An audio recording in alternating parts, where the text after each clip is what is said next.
Let's begin with focused execution.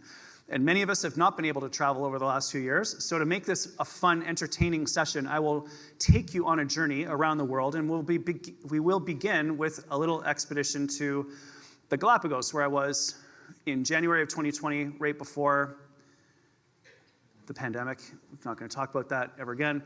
But the Galapagos is a beautiful place. It's incredible. It's a whole bunch of islands in the Pacific Ocean off the coast of Ecuador. It's where Charles Darwin came up with a theory for evolution. Each island has a completely different ecosystem, and we went and explored all of it. It was amazing. Ingrid and I, my daughter, are swimmers. She got into the ocean. I went with her. It was amazing. We were swimming around. We had a guide with us, and we were visited by baby sea lions. It was just absolutely like a magic moment, right? As a parent, you're in the ocean, swimming around, and there's sea lions dive bombing you. It was super cool. Until you pause and you ask yourself, wonder what eats the sea lions? And then very rapidly, you had this experience. So that's Ingrid swimming at the top there. Our guide is over to the right. She's completely ignoring him, which is probably a preview of the teenage years for me. But anyway, dives down into and through, hopefully you guys can see that reasonably. Well, there we go. It's on the main screen. That's amazing. Dives through that school of fish, right? It's like swimming through an aquarium. It's magic. And then she comes back up here, and as she dives down on this next little plunge here, I want you to look over her right shoulder near the bottom. You will see a white tip reef shark swim right underneath her and out over that white sand. Can you see it down there? You see it right there? Like, oops. I know what you're thinking. Worst parent ever. I get it. No arguments with me on that one. But here's what I just did to you. I used the fact that I took my daughter swimming with sharks in the open ocean to get all of your attention locked in on the screen. Every single one of you was looking at the screen. You were all dialed in. I saw all of your faces. You weren't checking your phones. By the way, on stage, we see you checking your phone. You weren't checking your phone, right? I just put you through putting my daughter at significant risk. I'm here to serve. I put all of you into beta brainwave state. You are dialed in. That's hustle, focus, execute. That is your brain working at the highest level when you are in deep concentration and your attention is directed towards one thing. In this case, shark. Could be a client, could be a loved one, could be a book that you're reading. But that is peak performance from a focused execution perspective. I just did that to you. The way that your brain works when you're in that state is that one region of your brain becomes active and blood flows to that region to supply it with blood, oxygen, and glucose so that you can function at a very high level. Your brain becomes inefficient when you jump back and forth between different tasks because different regions of the brain must become active, and we task switch. We don't multitask, and that is exhausting at the physiological level. So the more that you can defend your attention, the higher your consistent energy levels are going to be, and I would submit to you also the higher a performer you will be over the long term. So the way for us to get our attention dialed in, to control our focus and allocate it towards what is most important to us in our life, there are 3 tactics that you can use to make this easier. This is my focused execution pathway. One of them is for your body. One of the tactics is for your mind. One of the tactics is environmental. And we will move through these. The first tactic when it comes to your physiology, if you want your brain to work better, we want our bodies to move. This is the electrical activity inside the brain of a zebrafish at rest. And you see how it lights up? That is happening when it starts to swim. And the brain shuts off when it stops moving. What you're seeing is the mind-body connection in action. That relationship between movement sparking increases in brain activity is true for every single species on the planet, including humans, and even the occasional teenager, apparently, now that I have one. What I would love for you to consider doing in order to keep your brain functioning at the highest level consistently as much as possible is to sprinkle physical activity throughout the course of your day. We did some very interesting research at Sick Kids on cancer, on cystic fibrosis, on heart disease, on lupus. We were testing all of these different exercise interventions to improve outcomes in kids, strength training, endurance training, stretching, like whatever it was. All of them made them kids better. But as soon as the exercise intervention study was done, they stopped exercising. So what we have reverted to is simply looking at how many steps are these kids taking every day. What we've found is that the kids who take the most steps have the slowest rate of progression of every single chronic disease. And that is true across the lifespan. So all that I want for all of you, I don't care if you go to the gym, great if you do, I don't care if you go for a run, fantastic if you do. What I would love for you to do is leverage the power of simply taking more steps during the course of the day and understand that you have a great job and that you get to move around a lot, and that is fantastic. Your health has an instant benefit and step up over people that sit at a desk most of their days. So please sprinkle physical activity throughout the course of the day.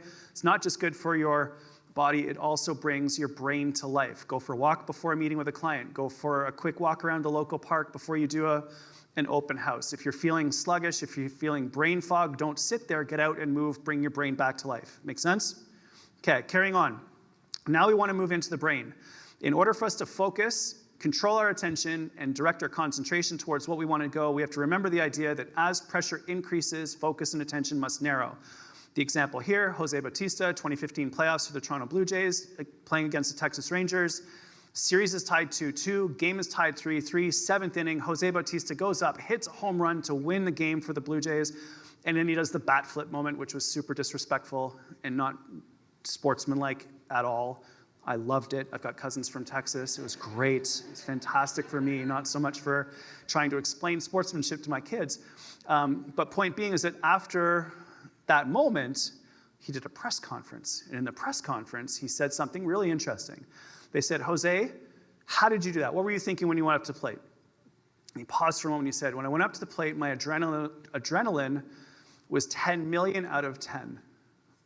The game was on the line, the series was on the line, and my career was on the line. 50,000 people at the Rogers Center were going crazy, but it became so loud that I couldn't hear them, and it became quiet. And all that I could see was the pitcher. Everything else was out of focus. 50,000 people in the stadium. Your career is on the line. Coaches, opposing players, television cameras, teammates, parents in the stands. You can't see any of it. All you can see is the one little person holding the ball. And then what actually happened is that he was so dialed in that when the hand came over the shoulder, he saw how the fingers were positioned, and he knew what pitch was coming. So out of all of that, all he's looking at is, how are the fingers on the ball as the ball comes over the shoulder, right? So as pressure increases, my takeaway from that is, as pressure increases, focus and attention must narrow. If it's Sunday morning and you're chilling out and there's nothing on the agenda, by all means, doom scroll through Instagram. Fantastic. Well, not really, but that's the time to do it. But if you're meeting with a client, the phone is away. Not just turned over on the table, but away. Your notifications are off. Your eyes are locked in, just like they were on me when I was showing you that image of the shark. Imagine if we reconsidered interest rates. Oh, now I got your attention. Everyone's like, what? Reconsidered interest rates.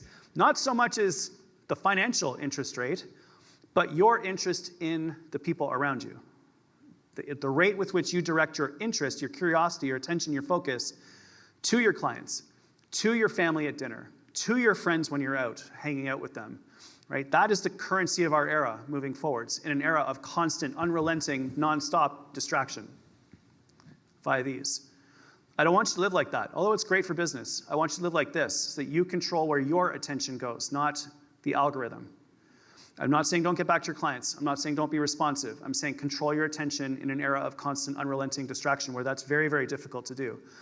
The way to do that is when you're in a meeting, when you're with your family, as often as you possibly can, turn off your notifications. I'm not saying don't get back to people. I'm saying control your attention because these devices are designed to capture and hold your attention. Johnny Ive, who designed this for Apple, would not give his children one. They're too good. I've deleted all social media apps from my phone. They're too addictive. They're too strong. They're too powerful. I teach this stuff. I can't fight it. I gave up. They're gone. Next thing I want you to consider when it comes to focused execution and protecting your mindset is to leverage the power of music. If we look at elite performers across all disciplines, but especially Olympians, right before they're about to perform, they listen to music. As you walked in, you were listening to music. When we began the day today, we pumped up music. It brings your attention into the present moment. Don't be afraid to have a playlist in the car on your way to a meeting, on your way to an open house. Play a very different playlist on your way home from an open house, right? Like AC/DC on the way there, Jack Johnson on the way back, right? Don't flip that. Doesn't go well. Open house, AC/DC, family, not a good combination, right? I learned that cancer ward, AC/DC, playing with my kids, that was a bad night. Judith makes sure that she deleted all that stuff from my phone to make sure it didn't happen. But not only do Olympians listen to music right before they compete to help them to concentrate and focus better, it also improves your mood. Very cool MRI research published a few years ago shows that there are 7 regions of the brain that increase their activity level in response to music. These are the same 7 regions of the brain that are downregulated in depression. This is an era where 25% of Canadians are accessing the medical system because of a mental health-related challenge. How many people in the audience know someone who is struggling with mental health issues over the last couple years? So that statistic that I just told you of 1 in 5 Canadians, 1 in 4 Canadians struggling with mental health is not true. That is the actual statistics. It is not true. It's 100%. Almost all of you put up your hands. So anything we can do to make the world a healthier, happier place makes a difference. Play great music in your home. Play great music in your car. Don't be afraid to play really good music at an open house. Just subtly in the background, really low, you'll notice that you can elevate people's mood, which is awesome because it just makes them happier. So please create a soundtrack for your life.